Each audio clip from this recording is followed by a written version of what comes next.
Well, we really try to give you a sense of, when you watch the demo, I think you get a sense of a lot of the dynamics that are going on there. Both you're seeing Booker and Elizabeth at a place where they're really starting to discover each other a little bit. I think in the beginning of the story, when they first meet, Booker's a pretty cynical character when we first, in the beginning of the game, and he thinks he has everybody figured out, and Elizabeth has an ability to surprise him. And the moment in the demo where, where she stops him in the doorway and puts his hands around her neck, that you see Booker sort of pulls away from her like he touched a hot stove. And I think what happens to cynical people is they kind of think that they can't be surprised anymore. They've seen it all, and that's very depressing, I think, to be that kind of person where you feel that you've seen everything and nothing surprises you. And Elizabeth sort of reintroduces that element of surprise again for him. And it's not just like, oh, she's wonderful and sweet and she brings me a cake. It's even the darker side of her, that she's so committed to her own... she needs to control her own destiny. And to her, going back to that tower where she was imprisoned is worse than death. And she asks Booker, this very intimate thing, which is, will you kill me if that happens? That's going to happen. And that's, he's so used to meeting selfish people and cynical people like himself, and that takes him aback, but it also changes his estimation of her in a very profound way, and begins to change that. And, they sort of start going through this experience, and it's very important to me that this relationship feels organic and believable. And I think one of the biggest, most challenging things is this can't just be a relationship between Booker and Elizabeth. This has to be a relationship between the player and Elizabeth as well. Well, have you ever known somebody who's been in an abusive relationship with somebody? A physically abusive relationship? They're very... I'm from DSK. They're very, people, who with a spouse or a boyfriend who hits them.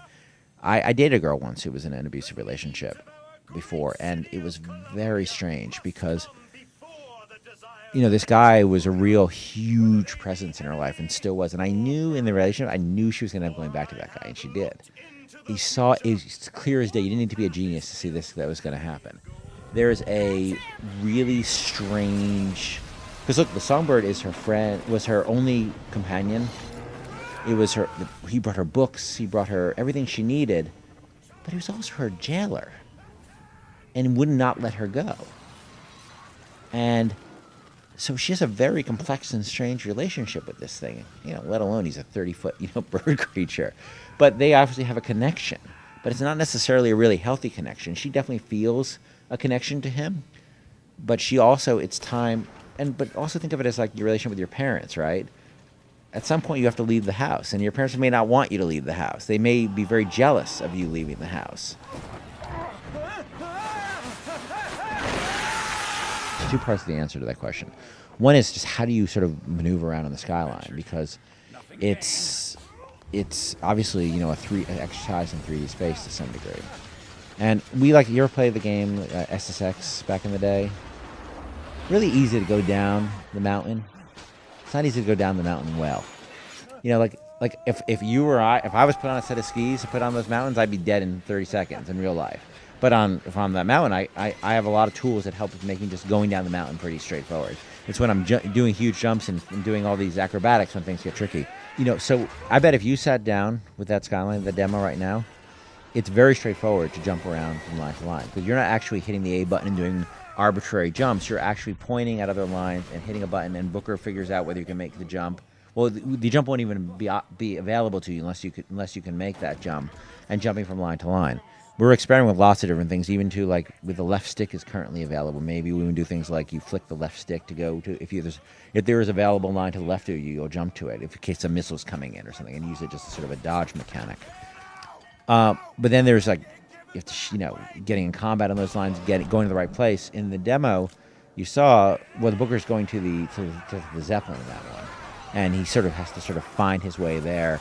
And sometimes, look, in the same way that we don't have all the answers to this question, But I think certainly from the demo, you can even see that it's pretty straight. He sort of sees where he's going, and then it's about getting there alive. We have navigation is always a challenge. Even in BioShock 1, sort of late in the game, we realized that people were getting really lost. We added the quest arrow, for instance, fairly late in the game. That was a tool we had. And, you've seen people innovate in that area, like, Dead Space did a really good job with navigation and stuff like that. And we'll see what the navigation problems are, and we'll figure out if we need to add tools to help that. We'll add tools to help with that. There's lots of things you could do. I can throw out a bunch of ideas here. I don't want to speculate right now. But to me, the first challenge is making people feel good, like on the skylines, making them feel... first challenge is making it feel great to be on them, to make it feel like you're on this roller coaster, moving through a city, and with weapons and people shooting at you. That's the first thing, and I think we're really getting there with that. The next step is making it feel good to be playing and jumping from line to line, and we're really getting there. If you sat down with it for a few minutes, you very quickly get the hang of it. It's very straightforward. But then there's things like navigation, then there's things like being effective in combat. Like I said, going down the mountain versus joining the mountain route and tricky. We still have work there, but we figure out a step at a time. The last demo, the skylines were. We know very little about the skylines when we showed, the skylines. But we know a lot more now, and we keep learning more every day. The one thing I think I do know is that people see it, and their eyes kind of bulge out, and they're like, well, I want to do that. And that's if you don't have that, you got nothing else. Yeah, well, it was, look, we started, one thing, disappointment I had with BioShock 1 was, a disappointment in ourselves, was that you have this city at the bottom of the ocean, but it's really a dungeon at the bottom of it. It's really just a dungeon. It looks like it's at the bottom of the ocean, but it's not in any gameplay way at the bottom of the ocean. And it was great for the atmosphere, but that's all it really was. And I really wanted to pay off being in the sky. And we kicked around a lot of ideas like flying, but the problem with flying is actually you feel very much in control when you're flying. Because instead of having arbitrary flight control, being on a roller coaster is quite terrifying in a lot of ways, because you have some degree, you see that hill coming, and there's nothing you can do. You're going over that hill, you can't pull back on the stick necessarily. And I just always loved roller coasters too, and I really loved the idea of the first thing I was like, okay, well, what can we do here? How can we get this verticality? And then I thought about, well, what if there were these lines that they used to get freight around the city on, that people then, and you see this in wars all the time, like the subway in London in World War II, when that started, people started using the subway for to hide from bomber attacks, and the sewers in Stalingrad were used to move troops around. You always find these ancillary usages for existing infrastructure, and when things start going crazy in Colombia. First thing that happens when people start using skylines, a bunch of kids, of course, right? They see these skylines. Like, you ever see kids grabbing onto, their skateboards onto trucks? You find people are parkouring around. It sort of starts like that in Colombia. But then as things get hairier and hairier, people who get engaged in the combat start finding opportunities to use skylines, because it's a way to get around that is very, especially like the Vox Populi. They don't have access to a lot of the main. They're the sort of the rebels. They don't have access to a lot of the main forms of transportation, so they'll get around on the skylines if they need to.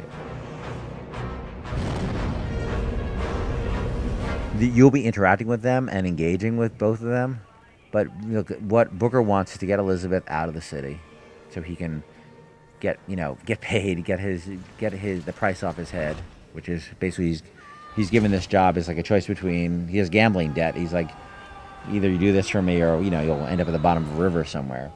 And Elizabeth, at first she just wants to get out of the tower, but then when she realizes she has these powers that she can't control, she wants to control her destiny. So first controlling her destiny is getting out of the tower, but then she realizes, if I can't control these powers, if I can't control my own body, how can I control my destiny? So she's not going to leave the city until she finds, at first in the part of the demo, she's looking for this guy Comstock, who she thinks can help her get control of her powers, because that's what she wants. It's not enough for her just to live. It's enough. She'd rather be dead than not control her destiny. She'd rather be dead than be stuck in this tower. She'd rather be dead than not control of her own body, not control of what her own body does. because those powers are scary, to her. She didn't even know she had them until the beginning of the game, and when you break her out of her tower.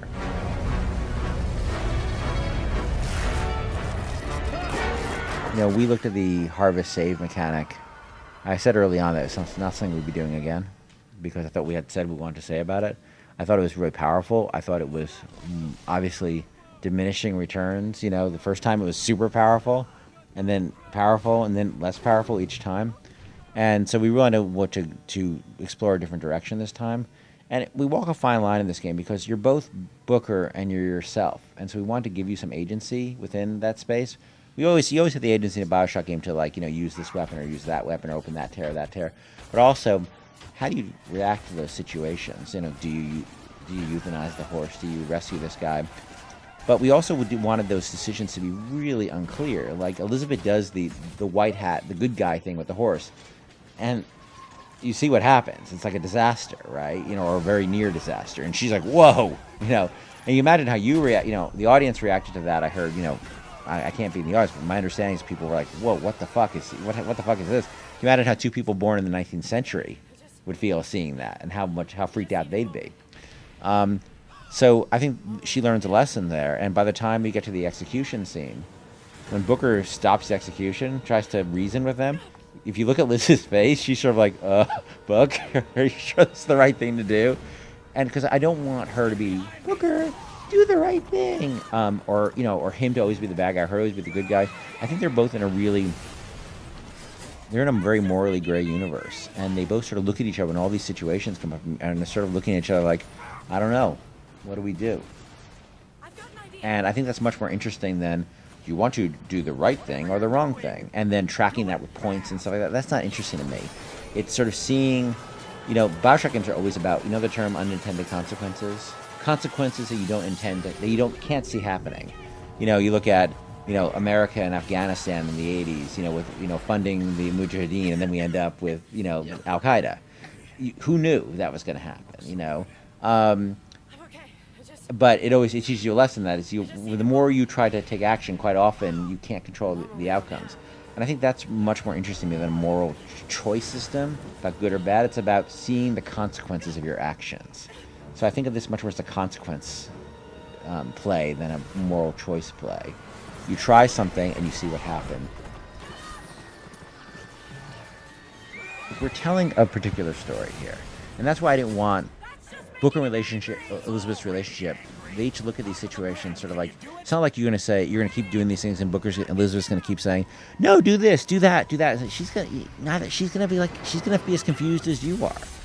So I don't want the story going in a really, it's not interesting to me that you keep doing the wrong thing and all of a sudden she hates you and leaves. She leaves the party. That's not the kind of game I'm making. Or it's not the kind of game we're making.